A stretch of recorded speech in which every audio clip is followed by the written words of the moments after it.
Okay, this is called the bitters challenge, where we're going to do half a shot of bitters, straight bitters. Yay. Here we go.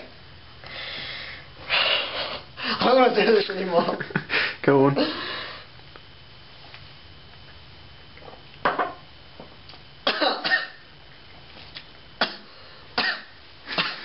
It's not that bad. No. It's not even a challenge. Excuse me? Well, that's unfortunate.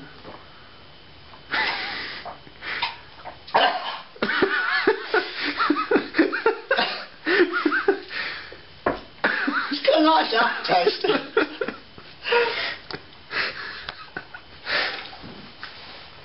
I don't think this is going to be like an international success. Probably not. No. It's worth a shot. Cheers.